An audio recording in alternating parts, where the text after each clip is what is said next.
Many words have been used to describe the event that occurred at the U.S. Capitol building on January 6th. A narrative of the event itself might go something like this.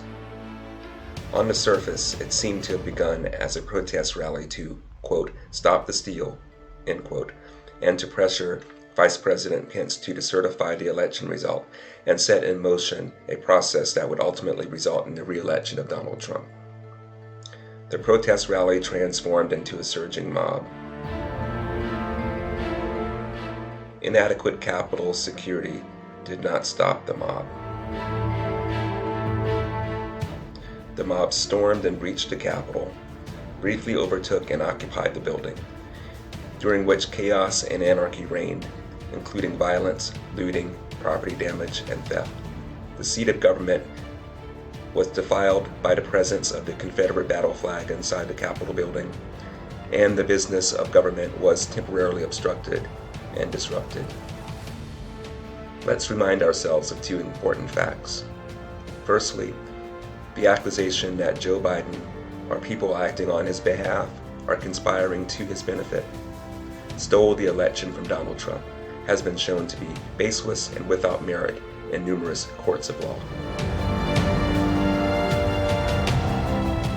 Secondly, according to the 12th Amendment of the United States Constitution, it would have been illegal for Pence to do anything other than preside over the opening and counting of the certificates from the states. And so, while attempting to stop a crime that state and federal courts had determined had not been committed, the people who assaulted the Capitol building committed a crime in order to force Pence to commit the crime of stealing the election from Joe Biden, the rightful victor. In doing so, the mob violently attacked officers of the government, and they damaged, destroyed, and stole government property.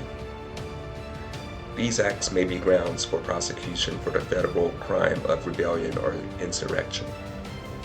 If evidence supports such charges, those positively identified committing such acts should be prosecuted to the fullest extent of the law, and anyone positively identified as having unlawfully entered the Capitol building and taking part in the assault should also be prosecuted for insurrection.